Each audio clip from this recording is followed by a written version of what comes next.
What's up, everybody? It's your friend in the neighborhood, Hog Knuckles, back again with another reaction video, as always, by my side, HottSamn. And today we're coming at you with World of Remnant. It is Between Kingdoms. We just finished watching Chapter 3, moving on to Chapter 4. I'm not quite sure what this one is going to be about, but these always have some really good information that we need to know for what's about to be coming up. So let's just go ahead and jump right into it. It might be about what's between the kingdoms, a.k.a. the water monster. Or menagerie. Yeah. I don't know. Maybe. There's one way I heard you can find out. Watch the video. Oh, snap. Yeah. Between Kingdoms.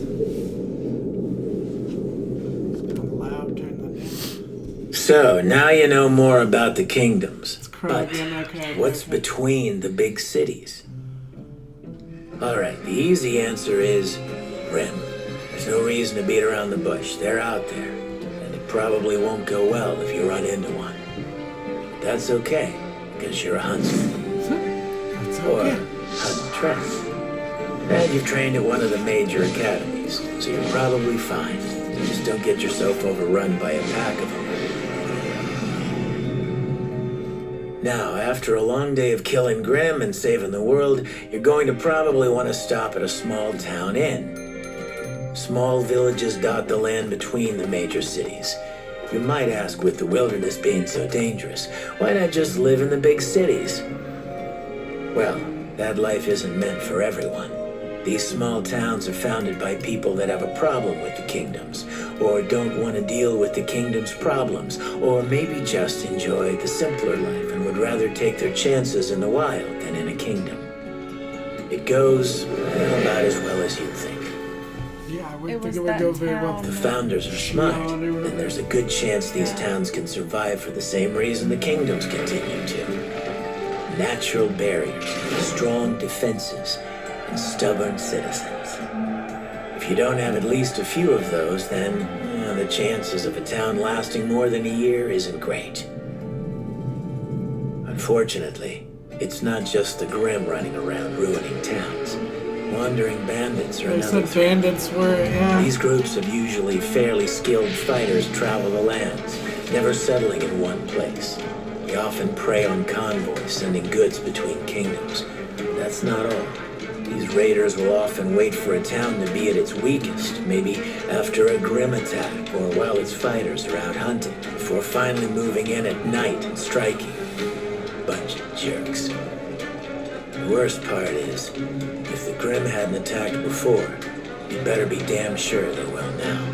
You can't exactly have bandits raging around without at least a few negative emotions. Yep. This is also why bandits never stay in the towns they conquer. With attitudes like the ones they have, Grimm tend to be pretty interested in them as well. As long as they keep moving, they've got a better chance of survival.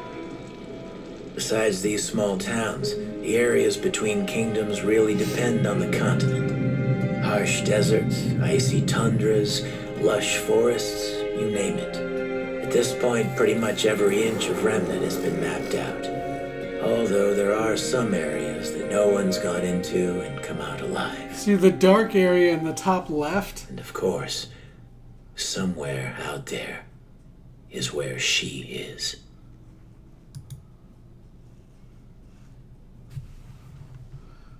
Where is she? Is there anything in the last 8 seconds? No. Who is she? Salem. Is that who he's talking about? Salem? I'm sure. I would assume, yeah. Now, in the top left area of the map where everything was black, I'm assuming that's where they're at. Well, I didn't know if he's saying Cinder, because Cinder's the one who... But he seemed to know who Salem was. He seemed to know what was going down beforehand. Really? Because didn't he say something about the queen as her pawn or something? Yeah. So I think he knew beforehand who she was. Maybe.